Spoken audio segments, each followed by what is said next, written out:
छत्तीसगढ़ के संपूर्ण अध्ययन के इस वीडियो सीरीज़ में आप सभी का स्वागत है। मेरा नाम है ऐश्वर्य अग्रवाल। छत्तीसगढ़ के अंतर्गत हम छत्तीसगढ़ का भूगोल पढ़ रहे थे एवं हमने भौतिक प्रदेशों को कवर कर लिया था। उसके बाद छत्तीसगढ़ के भूगोल के अंतर्गत आने वाला सबसे महत्वपूर्ण टॉपिक जो है वह है भूवैज्ञानिक संरचना छत्तीसगढ़ की। भारत के भूगोल की दृष्टि से देखा जाए या छत्तीसगढ़ के भूगोल की दृष्टि से देखा जाए, या जो भूवैज्ञानिक संरचना है इसके पीछे कॉन्सेप्ट एक ही है।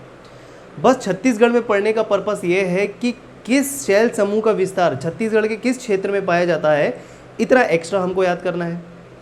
इसके अलावा जो इसका कॉन्सेप्ट है कि शैल समूह कितने प्रकार के होते हैं या कैसे उसको वर्गीकृत किया जा सकता है, कितने प्रकार की चट्टानें होती है, इसके पीछे कॉन्सेप्ट सेम रहेगा जो भारत के भूगोल में पढ़ेंगे। तो एक दृष्टि से कहना चाहिए यह जो क्लास है छत्तीसगढ़ की दृष्टि से महत्वपूर्ण होने के साथ साथ भारत के भूगोल की दृष्टि से भी महत्वपूर्ण है।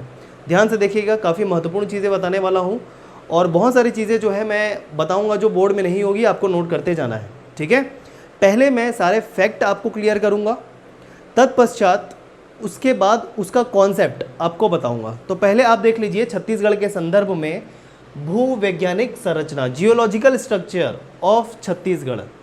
मतलब इसमें क्या पढ़ते हैं, किस शैल समूह का विस्तार किस क्षेत्र में है एवं उससे संबंधित खनिज कौन सा होगा, एवं वो विशेष प्रकार का जो शैल समूह है उसका ओरिजिन, उसकी उत्पत्ति कैसे हुई, इसकी बात करेंगे। तो चलिए शुरू करते हैं, फिर देखते जाइएगा। छत्तीसगढ़ के भूगर्भ में शैल समूहों का वितरण। पहला है आर्कियन शैल समूह, जिसको एक और नाम से जाना जाता है आद्य महाकल्प। संपूर्ण छत्तीसगढ़ में पाया जाएगा, लगभग 50% भाग में यह कवर करता है, जैसा कि मैंने पहले बताया था आपको जिसके पिछले वीडियो में, है ना। आग्नेय चट्टानों से बना हुआ है आर्कियन शैल समूह। मतलब सुनिए, ध्यान से सुनते जाइए।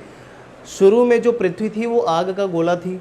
ठीक है, जब आप पृथ्वी की उत्पत्ति पढ़ेंगे तो पृथ्वी जो थी वो आग का गोला थी, जिसके ठंडा होने के बाद जो सबसे पहले चट्टान का निर्माण हुआ वह था आर्कियन शैल समूह, आर्कियन चट्टानें।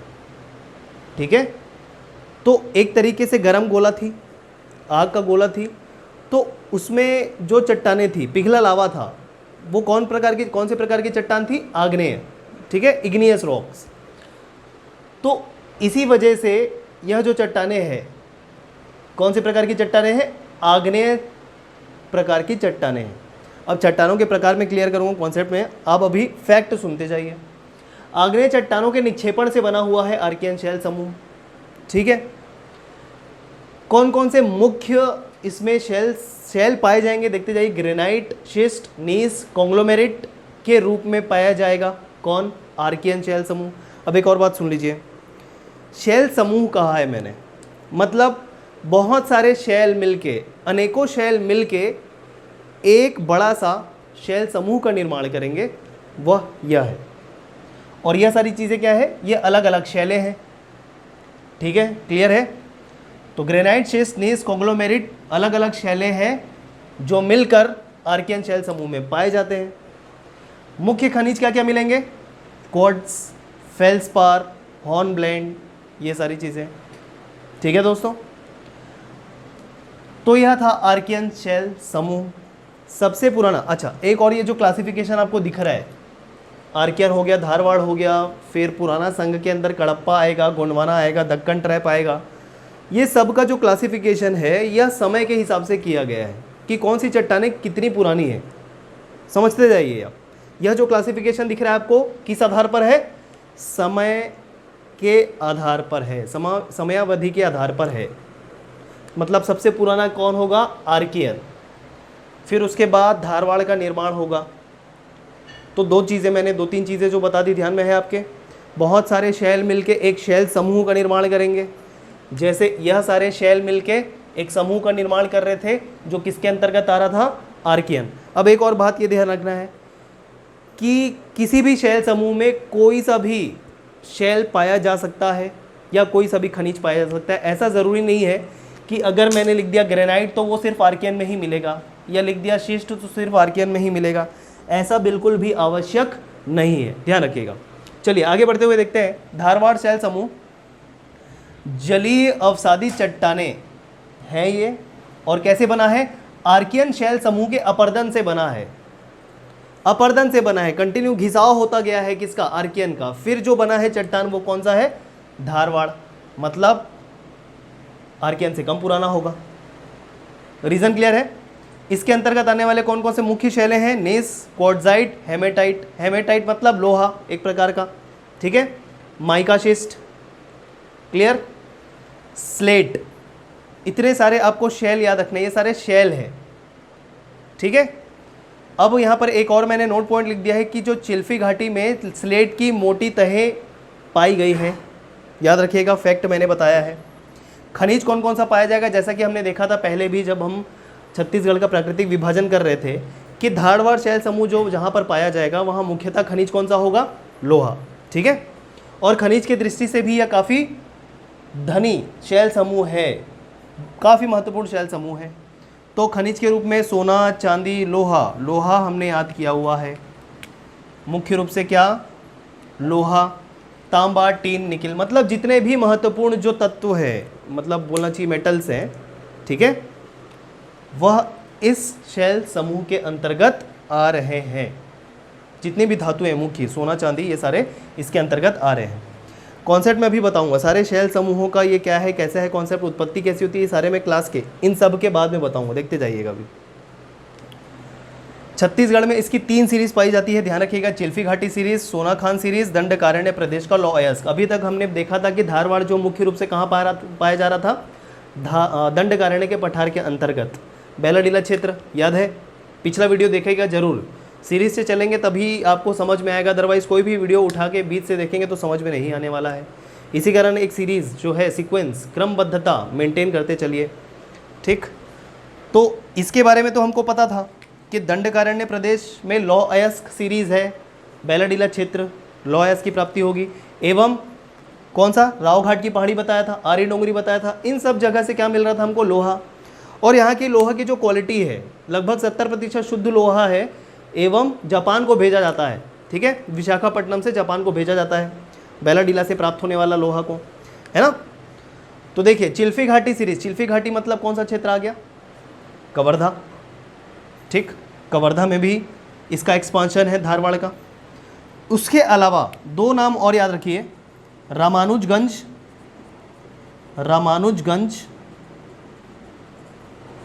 वाड्रफ नगर,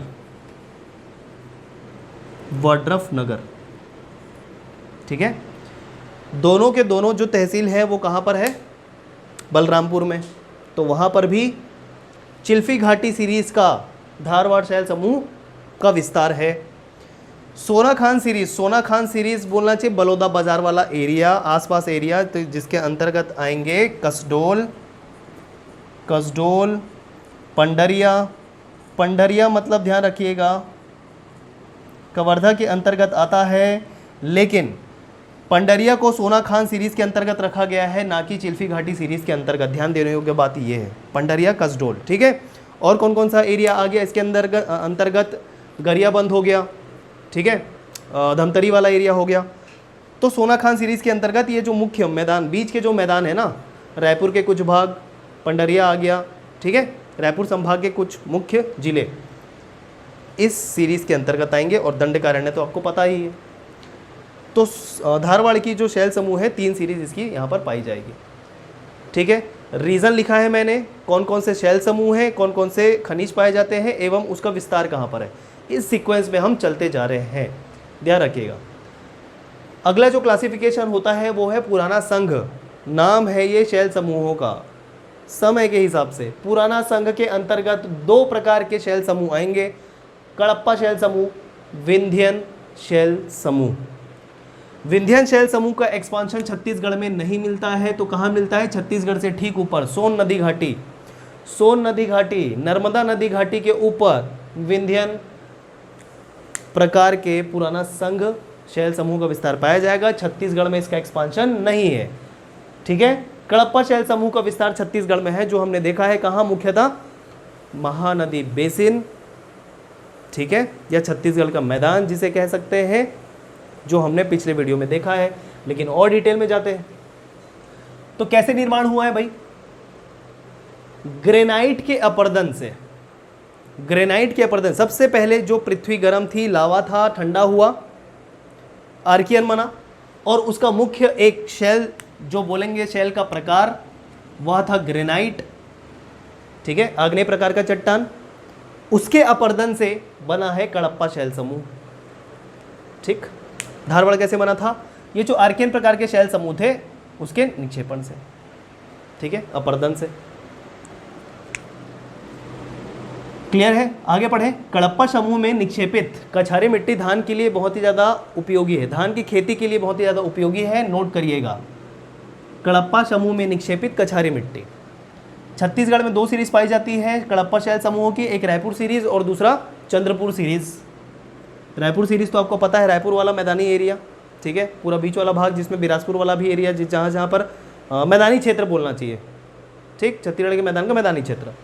और चंद्रपुर बेसिन, चंद्रपुर सीरीज जो है वो कहाँ पर क्षेत्र है? रायगढ़, रायगढ़ की तरफ का जो क्षेत्र है, मैदानी भाग है वहाँ पर। छत्तीसगढ़ का मैदान में इसका एक्सपांशन वो तो हमको पता ही है, ये हमको पता है। तो देखिए एक और मैं बात आपको बताया था कि जैसे जो मुख्य रूप से कहाँ पर पाए जाते हैं ये तो सबको पता है, लेकिन वह शैल समूह किसी दूसरे जगह में कहाँ पर पाया जाता है। जैसे धारवाड़ के लिए क्या महत्वपूर्ण है ये कि भैया चिल्फी घाटी में कहाँ पर मिल रहा है ये धारवाड़। दंडकारण्य तो सभी को पता है, सोनाखान में कहाँ कहाँ पर पाया जाएगा, ये महत्वपूर्ण है। वैसे ही कडप्पा हमको पता है कि छत्तीसगढ़ के मैदान में पाया जाएगा, लेकिन इसके लिए मुख्य रूप से क्या क्या जानना है, यह दो सीरीज के नाम बताया, उसके अलावा कि दंडकारण्य प्रदेश में कहाँ पर पाया जाएगा। देखते जाइए, कल मैंने बताया था वीडियो में बीजापुर, बीजापुर क्षेत्र में, और ज़्यादा प्रिसाइज करें तो बीजापुर के कौन से तहसील? भोपालपट्टनम, ठीक। कडप्पा शैल समूह यहाँ पर कहाँ कहाँ नहीं पाया जाएगा? तो ऊपर बघेलखंड के पठार के एक्सपांशन में नहीं पाया जाएगा, जशपुर सामरी पाट प्रदेश में नहीं पाया जाएगा, ठीक है। तो छत्तीसगढ़ के मैदान में पाया जाएगा, और उसके नीचे दंडकारण्य में कहाँ पर?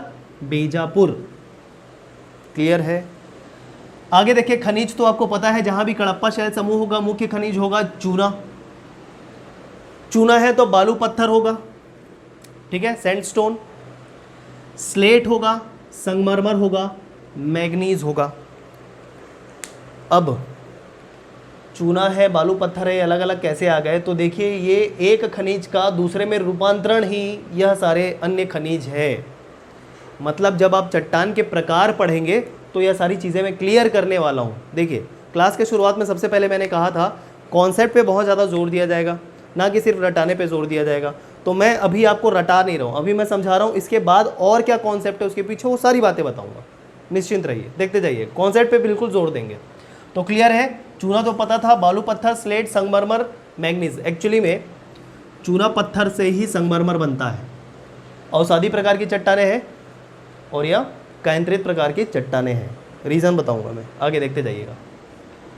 अगला, गोंडवाना शैल समूह नदियों के अवसादों के रूप में जमा होने से इस शैल समूहों का निर्माण हुआ है। नदियों के अवसाद के रूप में, नदियाँ जो है अवसाद के रूप में जमा करते गई बहुत सारे पार्टिकल्स को, कणों को, जिसके फलस्वरूप गोंडवाना शैल समूहों का निर्माण हुआ है। ठीक है, 3 भाग है, अपर गोंडवाना, मध्य गोंडवाना, लोअर गोंडवाना। अब इसका विस्तार कहाँ कहाँ पर से मिलेगा वो देखना आवश्यक है, देखते जाइएगा। अपर गोंडवाना मतलब बघेलखंड का पठार देखा ही था हमने, गोंडवाना। और गोंडवाना जहाँ पर होगा कोयला पाया जाएगा, तो कोयला क्षेत्र याद करिए, बघेलखंड का पठार, पूर्वी बघेलखंड का पठार।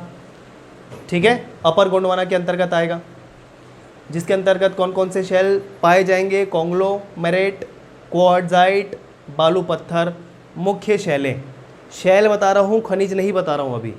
यह शैलें हैं जिनसे मिलकर क्या बना है? गोंडवाना शैल समूह। ठीक, मध्य गोंडवाना शैल समूह के अंतर्गत कहाँ पर एक्सपांशन है इसका? महानदी घाटी में। महानदी घाटी में एवं महानदी घाटी में स्थानीय रूप से इस शैल समूह को क्या कहा जाता है?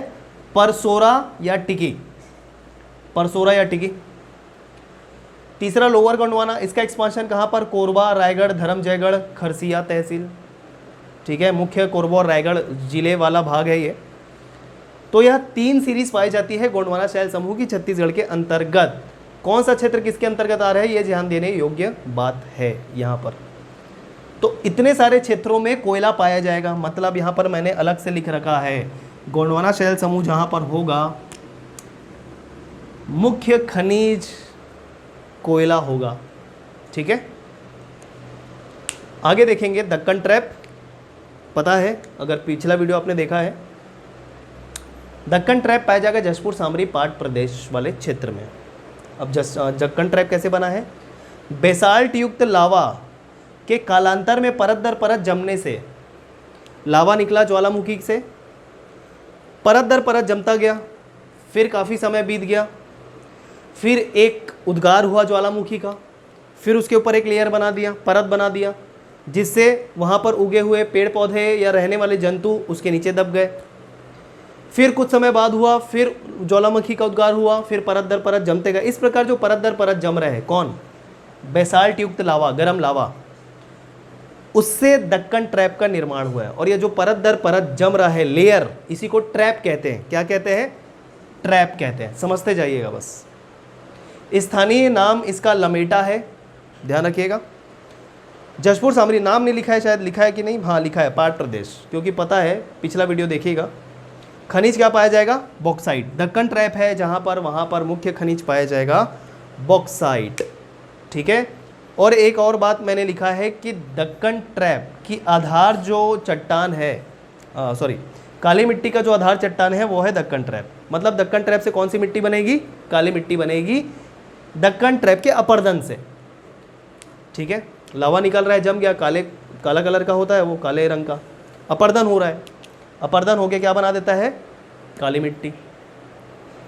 मिट्टी और चट्टानों में क्या अंतर है, मिट्टी को क्या चट्टान कह सकते हैं, बिल्कुल मिट्टी को भी चट्टान कह सकते हैं, लेकिन अंतर मैं आपको बताऊंगा, देखिएगा।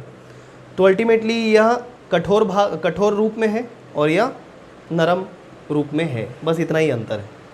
नरम रूप में है तो उसको काली मिट्टी कह दिया, कठोर रूप में है तो उसको दक्कन ट्रैप कह दिया, इतना ही अंतर है।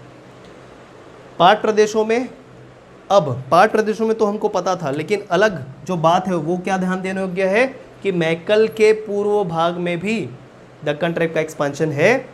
जैसे मैकल का पूर्व भाग कौन सा कहलाएगा, पेंड्रा, गोरेला पेंड्रा, ये जो क्षेत्र है, और पंडरिया मतलब कवर्धा वाला क्षेत्र, मैकल का पूर्व भाग है, उत्तर पूर्व भाग है। ठीक है, तो इतनी सारी चीज़ें आपको ध्यान में रखनी है छत्तीसगढ़ के हिसाब से। अच्छा, एक और चीज़ मैंने बताया था कि दक्कन ट्रैप के अलावा लेटेराइट मिट्टी पाई जाती है। जो लेटेराइट मिट्टी भी है उसके ऋतुक्षरण से, किसके, दक्कन ट्रैप के ऋतुक्षरण से ही बनती है लेटेराइट मिट्टी, जो जशपुर सामरी पाट प्रदेश के क्षेत्रों में पाई जाती है, ध्यान रखिएगा। ठीक है, अपर्दन से काली मिट्टी, ऋतुक्षरण से अलग तरीके से बनेगा लेटेराइट मिट्टी। तो बोलने का मतलब है दक्कन ट्रैप से काली मिट्टी भी बन रही है, लेटेराइट मिट्टी भी बन रही है। ये बिल्कुल आवश्यक नहीं है, मैंने पहले भी कहा है कि कोई खनिज अगर किसी चट्टान में पाया जाएगा तो वो दूसरे चट्टान में नहीं मिलेगा, ऐसा बिल्कुल ज़रूरी नहीं है। लेकिन हाँ, कोयले के क्षेत्र में कोयला गोंडवाना शैल प्रकार के समूह में ही पाया जाएगा। ठीक है, बाकी कोई भी कहीं भी हो सकता है, जैसा कि आप देख रहे हैं। ऐसा कोई निश्चित नहीं है कि धारवाड़ सिर्फ नीचे ही पाया जाएगा, ऊपर नहीं, ऐसा कोई निश्चित नहीं है। जैसे आर्कियन की बात करें, इसका एक्सपांशन हमने नहीं देखा है कि कहाँ कहाँ पर है ये, तो लिखा है ना यहाँ पर संपूर्ण छत्तीसगढ़ में, मतलब ये पूर्वी बघेलखंड में भी पाया जाएगा, जशपुर सामरी पाट प्रदेश में भी पाया जाएगा, छत्तीसगढ़ के मैदान सीमांत भूमि को घेरता हुआ भी पाया जाएगा, दंडकारण प्रदेशों में भी पाया जाएगा। ठीक है, अब और कुछ फैक्ट मैं बता रहा हूँ इससे संबंधित, ध्यान से सुनते जाइएगा। देखिए, क्लासिफिकेशन बता रहा हूँ। सबसे पहला जो क्लासिफिकेशन होता है समय अवधि के हिसाब से, वह होता है आर्कियन शैल समूह। लिख दिया है, कोई दिक्कत नहीं। आर्कियन शैल समूह के अंतर्गत ही धारवाड़ एवं पुराना संघ मतलब कड़प्पा शैल समूह आते हैं। किसके अंतर्गत, आर्कियन के अंतर्गत ही। ये तो मोटे मोटे तौर पे लिख दिया हमने, लेकिन मैं वर्गीकरण बता रहा हूँ आपको। आर्कियन सबसे पुराना क्लासिफिकेशन, सबसे पहला क्लासिफिकेशन, उसके अंतर्गत आएगा धारवाड़ और पुराना संघ, मतलब उसके अंतर्गत आने वाला कड़प्पा शैल समूह, उसके अंतर्गत। दूसरा क्लासिफिकेशन होता है, दूसरा वर्गीकरण होता है शैल समूह का, वो है द्रविडियन शैल समूह। द्रविडियन शैल समूह, जिसके अंतर्गत कार्बोनिफेरस चट्टानें आती है, जिसका विस्तार छत्तीसगढ़ में नहीं है। ठीक है, अगला जो वर्गीकरण आता है शैल समूह का, वो है आर्यन शैल समूह। सुनते जाइए, आर्यन शैल समूह जिसके अंतर्गत यह दो, गोंडवाना और डक्कन ट्रैप, आर्यन दोनों मिला के क्या, आर्यन, आर्यन और आर्कियन में अंतर है, यह आर्यन समूह के अंतर्गत आएंगे। यह मुख्य क्लासिफिकेशन है, 3 क्लासिफिकेशन, आर्कियन, दूसरा क्या बताया, द्रविडियन, छत्तीसगढ़ में नहीं है, तीसरा आर्यन, आर्यन के अंतर्गत कौन कौन सा, गोंडवाना और दक्कन ट्राइब छत्तीसगढ़ में है। आर्यन के अंतर्गत जुरासिक सिस्टम भी आता है और टर्शरी सिस्टम में भी आता है, तो उतना डिटेल में नहीं जाना है, जो छत्तीसगढ़ में है भी नहीं, ठीक है। तो यह था मुख्य क्लासिफिकेशन। अच्छा, 50% आर्कियन पाया जाएगा, तो अन्य यह बहुत थोड़ा सा पाया जाता है। कड़प्पा शैल समूह का विस्तार लगभग 30% है छत्तीसगढ़ में, छत्तीसगढ़ के अंतर्गत, और गोंडवाना का विस्तार लगभग 17% है। तो कितना हो गया देखिए, 50, 50, 30, 80 और 97, बचा हुआ 3-4% मिलके कौन, दक्कन ट्रैप और धारवाड़ शैल समूहों का विस्तार है। एक और बात, बहुत सारे कॉन्सेप्ट आप सुनते जाइए, बस क्लियर करते जाइए, वीडियो को पॉज करें, नहीं समझ में आए फिर से देखें, बस सुनते जाइए। यह जो शैल समूह लिखा है, यह जो शब्द लिखा है क्या, शैल समूह, यह फोकस करें अगर शैल पे, तो जितने भी शैल समूह है वह अवसादी प्रकार की चट्टानें हैं, अवसादी प्रकार की चट्टानें हैं, अवसादी प्रकार की चट्टानें हैं, ध्यान रखिएगा। जितने भी शैल जहां पर आ गया वह अवसादी प्रकार की चट्टानें होंगी। तो कॉन्ट्राडिक्टरी कैसे हो रहा है, मैंने यहाँ पर लिखा है आग्नेय चट्टानों के निक्षेपण से बना है, तो आग्नेय चट्टानों के निक्षेपण से, डिपोजिशन से बना है, मतलब आग्नेय चट्टान थे उसका निक्षेपण होता गया, परत दर परत बनता गया, ठीक है। तो जब जमता गया, इसी को तो कहते हैं अवसादी चट्टानें, कि किसी के अपर्दन से या निक्षेपण से कोई दूसरा शैल बन रहा है, चट्टान बन रहा है, उसी को कहते हैं क्या, अवसादी। तो डायरेक्ट आग्नेय से नहीं बना है, आग्नेय चट्टानों के निक्षेपण से बना है। तो जितने भी शैल आएंगे सभी अवसादी प्रकार की चट्टानें हैं। और अवसादी प्रकार की चट्टानों में जीवाश्म पाया जाता है, लेकिन सभी प्रकार के शैल समूहों में नहीं, सभी प्रकार के अवसादी शैल समूह में नहीं। मुख्यतः जीवाश्म, फॉसिल्स पाए जाएंगे, लेकिन सभी में हो ऐसा आवश्यक नहीं। जैसे कि इसमें नहीं पाया जाएगा, आर्कियन एवं धारवाड़ में जीवाश्म नहीं पाए जाएंगे, ठीक, लेकिन अन्य 3 में जैसे कड़प्पा, गोंडवाना और दक्कन ट्रैप में जीवाश्म पाए जाएंगे, जीवाश्म पाए जाएंगे, ठीक है। तो यह था छत्तीसगढ़ के अंतर्गत भूवैज्ञानिक संरचना, जियोलॉजिकल स्ट्रक्चर ऑफ छत्तीसगढ़, जिसके अंतर्गत इतने सारे फैक्ट आपको याद करने हैं। देख लीजिए, स्क्रीनशॉट ले लीजिए, इसके बाद मैं आपको नई चीज़ें बताने वाला हूँ 2 मिनट के अंतर्गत। इसके बाद कॉन्सेप्ट देखेंगे हम।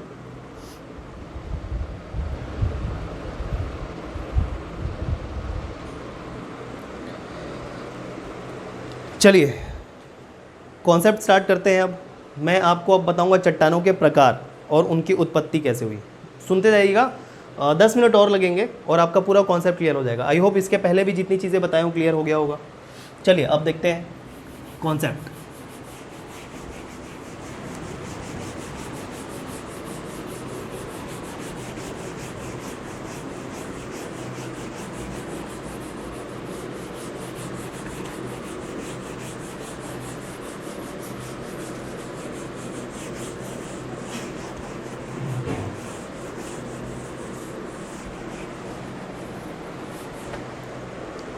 सुनते जाइएगा।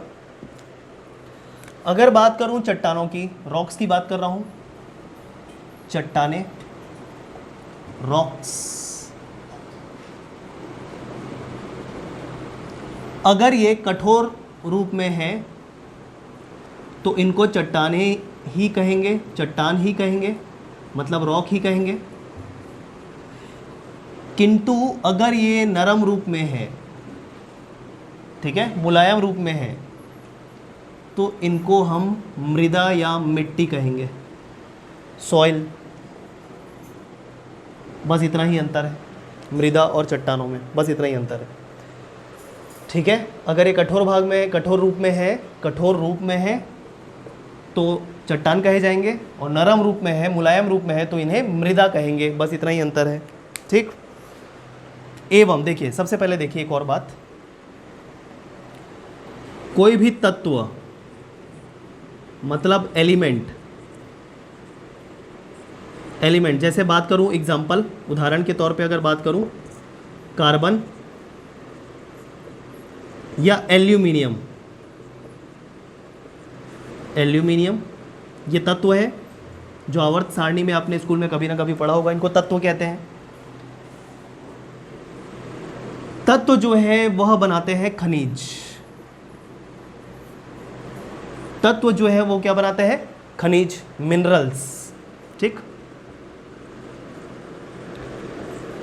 मतलब तत्व जो है ताप एवं दाब के प्रभाव में आके खनिज का निर्माण करते हैं। उदाहरण के तौर पे जैसे तत्व मैंने बताया कार्बन, एल्यूमिनियम, तो कार्बन से कौन सा खनिज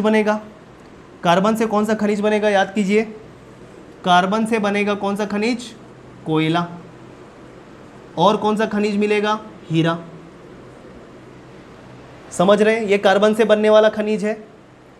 ताप एवं दाब के प्रभाव में आकर, अत्यंत तेज ताप एवं ताप के प्रभाव में आकर, कोयला और हीरा। वैसे एल्यूमिनियम से कौन सा खनिज बन सकता है, मतलब बनता है बॉक्साइट। ठीक है, मतलब एल्यूमिनियम की प्राप्ति किससे होती है, बॉक्साइट से। मतलब बॉक्साइट से एल्यूमिनियम निकाल रहे हैं, इसका ये मतलब है कि बॉक्साइट जो है किससे बन के बना है, एल्यूमिनियम से मिलके बना है। वैसे ही बात करें लोहा, एक तत्व है, मतलब आयरन जिसको बोलते हैं, एलिमेंट के फॉर्म में अगर पीरियोडिक टेबल देखें, आवर्त सारणी देखें, Fe आयरन, इसका जो खनिज होता है उसको बोलते हैं लौह अयस्क, आयरन ओर। बात समझ में आई, मतलब तत्व ही क्या बना रहे हैं, खनिज। मतलब कोई खनिज मिलता है उसी से ही यह तत्व प्राप्त किए जाते हैं। बॉक्साइट से एल्यूमिनियम मिलेगा, आयरन ओर से आयरन मिलेगा। ठीक है, कोयला मतलब किसका रूप है, कार्बन का। समझ में आ रही है बात। एवं बहुत सारे खनिज मिलकर, बहुत सारे खनिज के लेयर्स मिलकर या परतें मिलकर चट्टानें बनाती है। एक या एक से अधिक या अनेक खनिज मिलकर चट्टानें बनाती है। इसी कारण किसी एक प्रकार की चट्टानों में अनेकों खनिज मिलते हैं। रीज़न क्लियर है। और वो चट्टानें हो सकते हैं या फिर एक ही खनिज से मिलके बनी हो, या दो खनिजों से मिलके बनी हो, या अनेक खनिजों से मिलके बनी हो वो चट्टानें। इसी कारण ये रीज़न है कि एक प्रकार के चट्टानों में अनेकों खनिज मिल सकते हैं। क्लियर है। तत्वों से खनिज बनेगा, खनिज से चट्टानें बनेंगी, ये रीज़न क्लियर है। अब ये तो था कॉन्सेप्ट। अब इसके बाद आप हेडिंग डाल लीजिए चट्टानों के प्रकार। देखिए ये भारत के भूगोल से संबंधित भी रखता है, संबंध है, तो अलग से भारत के भूगोल के लिए इसे पढ़ने की आवश्यकता आपको नहीं पड़ने वाली है, समझिए। ठीक है, पूरे कॉन्सेप्ट आपके क्लियर हो जाएंगे इसके बाद। चट्टानों के प्रकार, अभी तक इसके पहले हम शैल समूहों का वर्गीकरण कर रहे थे, अब हम चट्टानों का प्रकार देखेंगे। 3 प्रकार के चट्टानें पाई जाती है, आग्नेय, अवसादी और तीसरी कायांतरित।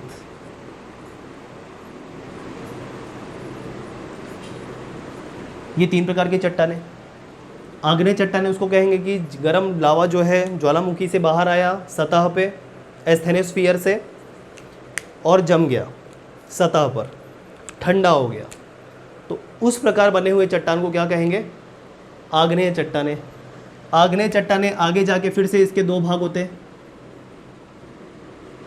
एक होता है ग्रेनाइट और दूसरा होता है बेसॉल्ट। ध्यान रखिएगा, आग्नेय के टाइप बता रहा हूं।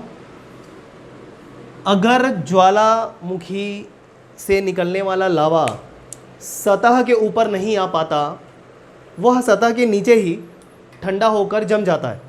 सतह के नीचे, पृथ्वी की जो सतह है, क्रस्ट है, उसके नीचे ही रहकर जम जाता है, तो वह सतह के नीचे ग्रेनाइट चट्टान का निर्माण कर लेता है।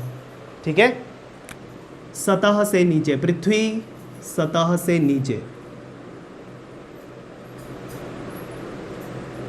ठीक है, और वही लावा, गर्म लावा जो है सतह के ऊपर, पृथ्वी की सतह के ऊपर आके जम जाता है और चट्टान बना लेता है, तो वह क्या कहलाता है? बेसाल्ट। मतलब पृथ्वी सतह से ऊपर, पृथ्वी सतह से ऊपर। दोनों में क्लियर है? अब बेसाल्ट के ऊपर फिर से ज्वालामुखी का उद्गार हुआ और लावा परत दर परत जमता गया, तो इससे जो निर्माण होगा वो क्या कहलाएगा? ट्रैप। बताया था मैंने। तो आप ग्रेनाइट बोलो, बेसाल्ट बोलो या ट्रैप बोलो, तीनों कौन से प्रकार की चट्टान है? आग्नेय प्रकार की चट्टान है। ठीक है, लेकिन ध्यान देने योग्य बात यह है, इन दोनों में जीवाश्म नहीं पाया जाएगा, इसमें जीवाश्म पाया जाएगा, इसमें जीवाश्म पाया जाएगा। रीज़न, दोनों तो गर्म लावा जो पहली बार निकला उसके ठंडा होने से बन रहे हैं, लेकिन ट्रैप कैसे बन रहा है? कालांतर में, बहुत समय अवधि के बाद, परत दर परत, एक बार परत हो गया, पेड़ पौधे उग गए, जीव जंतुओं का विकास हो गया, फिर उसके ऊपर लावा का बहाव हो गया, फिर ठंडा हो गया, तो मतलब बीच में कौन दब गया? पेड़ पौधे, जीव जंतु। तो बीच में क्या पाया जाएगा? जीवाश्म पाया जाएगा, ट्रैप में। इन दोनों में नहीं पाया जाएगा। बात समझ में आई? अवसादी प्रकार की चट्टानें, जब आग्नेय चट्टानों का निक्षेपण होगा या अपर्दन होगा तो उसके जमाव से, ठीक है, मतलब आग्नेय चट्टानों के अपर्दन एवं निक्षेपण से जो चट्टानें बनेंगी वह क्या होगी? अवसादी प्रकार की चट्टानें। लेयर्स होंगे इसमें, परत होंगी, इसमें परत होगी, और जीवाश्म भी पाए जाएंगे, जीवाश्म भी पाए जाएंगे। लेकिन सभी प्रकार की अवसादी चट्टानों में जीवाश्म होंगे ऐसा आवश्यक नहीं है।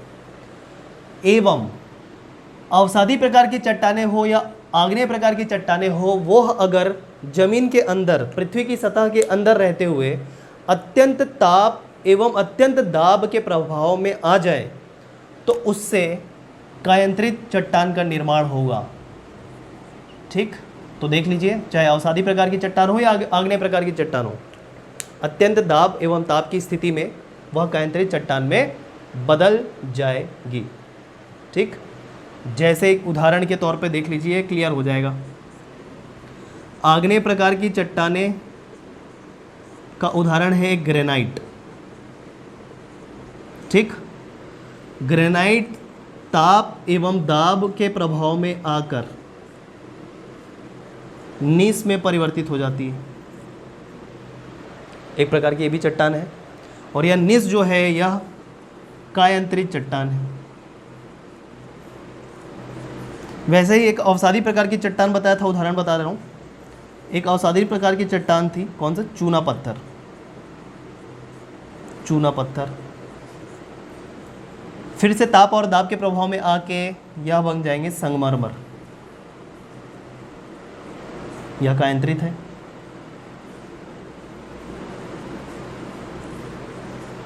ठीक है, एवं एक और चीज बताया था अवसादी प्रकार की चट्टानों में, शैल। ये जो हम देख रहे थे ना, शैल समूह, वही शैल है। अवसादी प्रकार की चट्टानें हैं ये शैल, सारी की सारी। तो शैल से क्या बनेगा? शिस्ट एवं स्लेट। शैल से शिस्ट एवं स्लेट, मतलब ये सारे आग्नेय हैं या तो अवसादी हैं, जो ताप और दाब के प्रभाव में आके क्या बन रहे हैं? कायांतरित। तो कौन सी चट्टानें किस प्रकार की है ये भी मैंने आपको बता दिया है यहाँ पर। आई थिंक इसके बाद आपके सारे डाउट क्लियर हो गए होंगे भूवैज्ञानिक संरचना से संबंधित। ठीक है। तो जितनी भी बातें मैंने बताई है उसे आप अच्छे से नोट करिएगा, बार बार रिवाइज़ करके देखिएगा, पॉज करके देखिएगा, ठीक है। चीज़ें आपको क्लियर होंगी और आगे इसी तरीके से कॉन्सेप्ट पे वर्क किया जाएगा। ज़्यादा से ज़्यादा मैंने कहा है कि कमेंट कीजिए, जिससे हमको प्रोत्साहन मिलेगा और हम इसी प्रकार से आपको निरंतर कॉन्सेप्ट के साथ में पढ़ाते रहें, ठीक है दोस्तों। पीडीएफ के लिए बात हुई थी, पीडीएफ जो है उसका कार्य जारी है, जिस दिन भी बन जाएगा उसका लिंक मैं शेयर कर दूंगा और बता दूंगा वीडियो में। और साथ ही साथ कौन से कुछ और भी बातें थी जो मेंस आंसर राइटिंग को लेके, हाँ, मुख्य परीक्षा के उत्तर लेखन से संबंधित जो बातें थी। तो देखिए, भौतिक विभाग कवर हुआ, शैल समूह क्लियर हो गया, कवर कर लिया हमने। मृदा, इसके बाद हम देख लेंगे मृदा। तो इतने टॉपिक होने के बाद इससे संबंधित मुख्य परीक्षा में कौन कौन से प्रश्न आए हैं, उसका उत्तर लिखन कैसे करें, उसके लिए एक वीडियो बना दिया जाएगा, ठीक है। तो सारी चीज़ें आपकी सॉर्ट आउट होंगी। तो कमेंट बॉक्स में कुछ कमेंट आए हैं जिसके आधार पर ये मैं आपको बोल रहा हूँ। ज़्यादा से ज़्यादा अपने कमेंट करते जाइए, जिससे हमको आपकी समस्या का पता चलता जाएगा और उसका निराकरण जल्द से जल्द किया जाएगा, ठीक है। तो यह थे सारे कॉन्सेप्ट, अच्छे से नोट करिएगा दोस्तों। चलिए मिलते हैं अगले वीडियो में, धन्यवाद।